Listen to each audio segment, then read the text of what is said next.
Eccoci qua ragazzi, salve a tutti, bentornati sul canale o benvenuti per chi passa per la prima volta magari sotto questo contenuto. Non è un buon giorno per noi tifosi del Napoli visto che perdiamo l'unico calciatore insostituibile della rosa di Antonio Conte. Interveniamo sul mercato, soluzione interna, facciamo un attimo il punto della situazione, ci soffermiamo anche su questo mese di stop perché stanno parlando tutti quanti di un mese di stop, ma se andiamo a raccogliere dichiarazioni e interventi di addetti ai lavori e medici, questo mese di stop è un po' corto come tempi di recupero. Vedremo pure le partite che potrebbe saltare il nostro Alessandro. Buongiorno, fatemi sapere la vostra qui sotto nei commenti come sempre, iscrivetevi al canale attivando la campanellina se non l'avete ancora fatto, così restate aggiornati ogni qualvolta esce un nuovo contenuto. E partiamo proprio da questo mese di recupero. Si parla di un mese, ma se leggiamo e ascoltiamo gli addetti ai lavori, io credo che prima di inizio febbraio è già un azzardo, secondo me, per come ho letto le parole di De Nicola, perché è un infortunio che prevede la completa guarigione prima di rientrare in campo, perché una piccola botta riporterebbe comunque al punto di partenza o forse anche peggio. Quindi io, diciamo, vedendola un tantino più alla lunga, con tempi di recupero più lunghi di quel che ci è stato detto, mettiamo che Buongiorno rientri a metà febbraio. Fino a metà febbraio il Napoli affronta il Genoa, il Venezia in casa, la Fiorentina fuori casa, il Verona in casa, l'Atalanta a Bergamo, la Juventus a Napoli. Il 2 febbraio c'è la Roma all'Olimpico, l'Udinese il 9 di febbraio a Napoli e il 16 febbraio c'è Lazio-Napoli, sempre a Roma. Ovviamente poi si gioca il 2 marzo e c'è l'Inter, però vedete che dopo queste due partite che possono essere abbordabili, Genova e Venezia, Fiorentina, Verona, Atalanta, Juventus, Roma, Udinese, Lazio, mamma mia, il Como e l'Inter fino ad arrivare al 2 marzo. Ovviamente per il 2 marzo Buongiorno sarà rientrato, ci auguriamo molto prima perché siamo in completa emergenza e dobbiamo trovare una soluzione che sia interna o che possa arrivare dal mercato. Il problema delle prossime due partite io non me lo pongo nemmeno, per il semplice fatto che affrontiamo due squadre che hanno preso già tantissimi gol e che a livello difensivo non è che hanno convinto. Il Venezia ovviamente fanalino di coda, il Genoa comunque ha trovato più questa quadra diciamo nervosa tra virgolette a centrocampo nel spezzettare l'azione, con l'arrivo di Vieira forse un tantino di foga in più, ma a livello di organizzazione sono ancora un po' diciamo acerbi per quanto riguarda poi anche il cambio allenatore che c'è stato in casa a Genoa. Quindi soluzione interna da subito potrebbe funzionare, o meglio la mia personale opinione è che Coppa America 2024 nel lontano luglio, ma anche prima, Olivera con Birsa fa il centrale di difesa di sinistra in una difesa a 4. Se volete vi leggo anche la formazione che sono andato a rivedere, sia quella lì dello scorso luglio e sia la più recente nell'ultima uscita della nazionale uruguaiana contro la Colombia, se non vado errato. Eccola qui, contro la Colombia: Nandez, Jimenez, Olivera e Saracchi. Semplice semplice, linea 4, Bentancur, Valverde, Pellisti, Aguirre, Araujo e Nunez, la formazione dell'Uruguay. Nel lontano luglio la formazione dell'Uruguay era Vigna a sinistra, Olivera centrale, Araujo il centrale di destra e Nandez il terzino destro. Quindi è una situazione che il nostro Mattias sta già vivendo da un bel po' di tempo. Siamo d'accordo che sono idee di calcio, stili di calcio e per intenzione totalmente diversi tra Bielsa e Conte. Però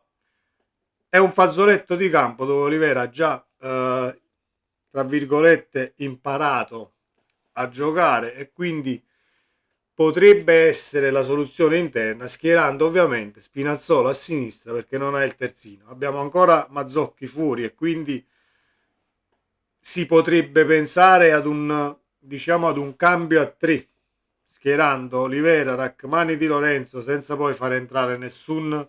morto che cammina dalla panchina, perché poi è quello il punto. Io eviterei totalmente lo schierare sia Juan Jesus e sia Rafa Marin. Voi mi direte sì, ma noi Rafa Marin l'abbiamo comprato, lo possiamo vedere,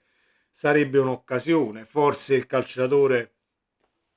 potrebbe rendere e ci fa ricredere. Io,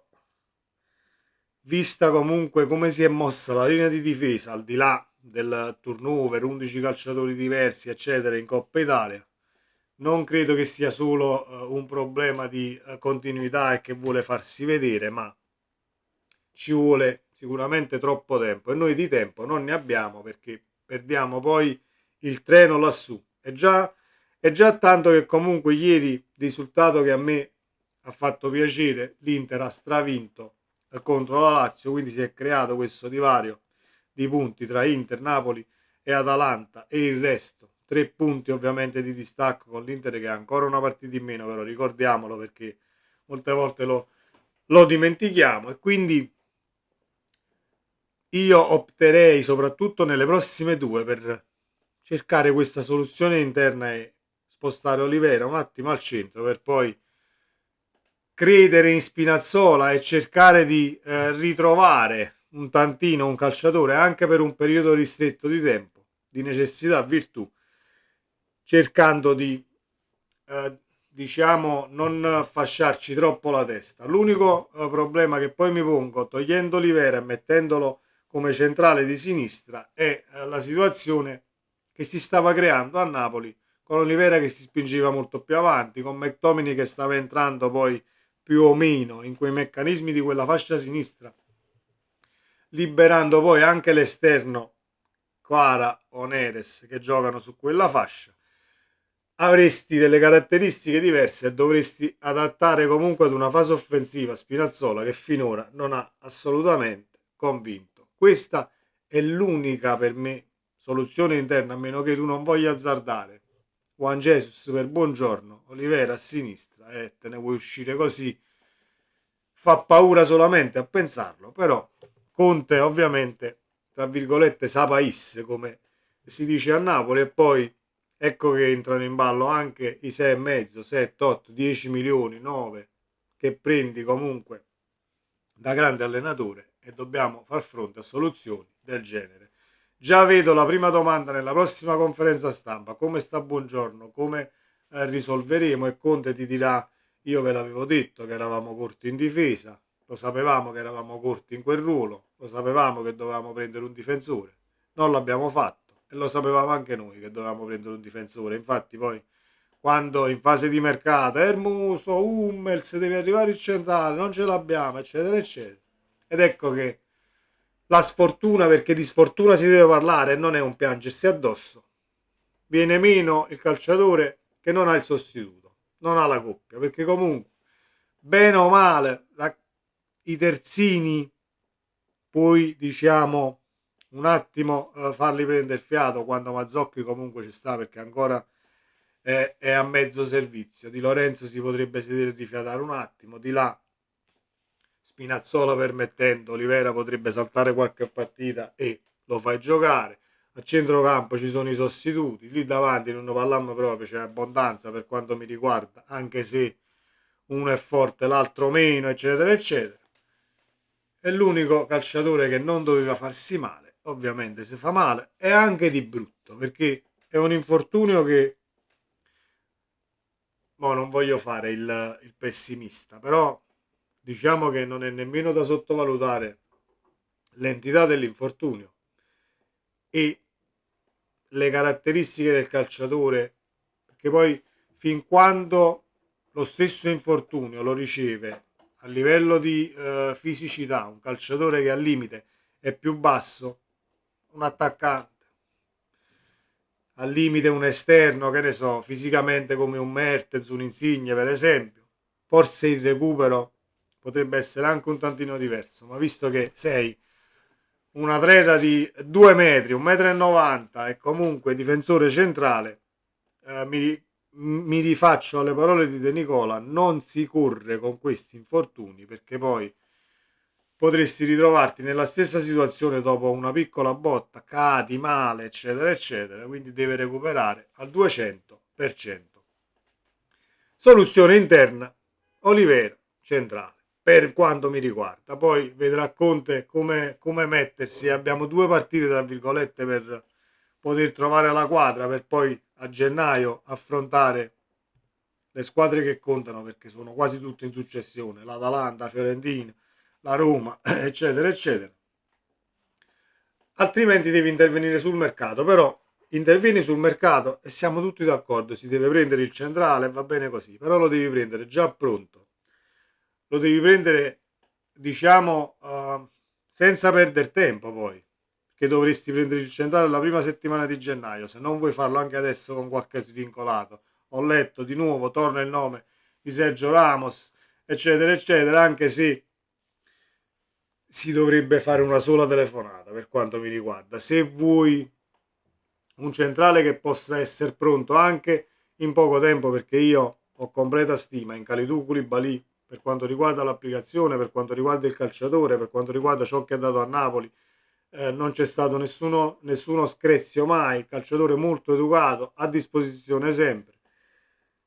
Dovresti solo telefonarlo e dice pronto Kalidou, ma buongiorno, si è fatto male ieri, ma sei arrivato? Quando arriva? Oggi all'aeroporto, noi ti veniamo a prendere, non ti preoccupare, tutto a posto. Dovresti fare solo così, però prendendolo poi, diciamo, nei prossimi giorni, il centrale. Diciamo che si potrebbe anche fare, faresti anche un investimento per i prossimi 2 anni, 2 anni di contratto. Ovviamente questa è una soluzione, fantasticandola, ecco, la soluzione, perché non arriverà, credo, al 99%. Poi, mai dire mai, perché in panchina c'è Conte, nello staff c'è super competenza e sanno benissimo cosa è successo e la gravità della situazione per quanto riguarda il Napoli di Conte, che poi puntava su una fase difensiva e una roccaforte, diciamo, arretrata, dove avevi Buongiorno comunque davanti a tutti, così come l'ariete per sfondare le porte negli attacchi. Quindi bisogna sicuramente fare le cose per bene e come si deve, per non capitolare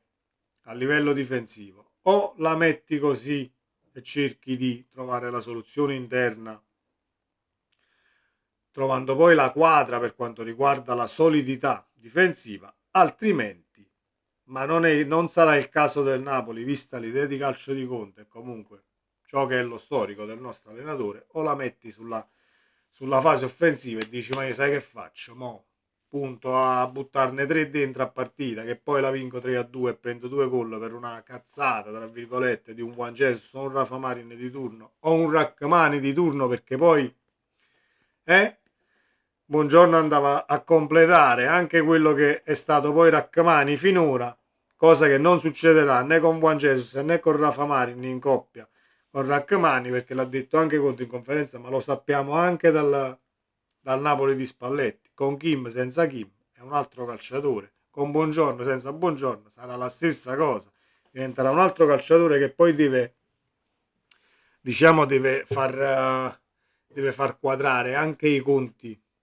della linea dei centrali e avrà molte più responsabilità, quindi può darsi che cali un tantino l'attenzione. La situazione buona non è, però non dobbiamo assolutamente fasciarci la testa. A me questa soluzione interna stuzzica e non poco, perché ho visto anche partite dell'Uruguay, seguo Bielsa da un bel po'. Olivera se la cava alla grandissima, se la cava alla grandissima. È vero che bisogna poi provarlo, resettare un tantino determinate situazioni. Il punto fondamentale sarebbe più uno Spinazzola che poi deve dare una mano e creare un tantino di superiorità numerica a sinistra, che Olivera spostato al centro, perché troverebbe la quadra, ecco, l'uruguaiano e anche Conte. Noi ne prendiamo atto, le partite che potrebbe saltare Buongiorno ve le elencate, e auguriamo al nostro centrale una pronta guarigione, sperando che poi non sia un tipo di infortunio che ne vada Non voglio dire intaccare la carriera assolutamente, perché Buongiorno io credo che rientrerà al 100% e tornerà quello che è sempre stato,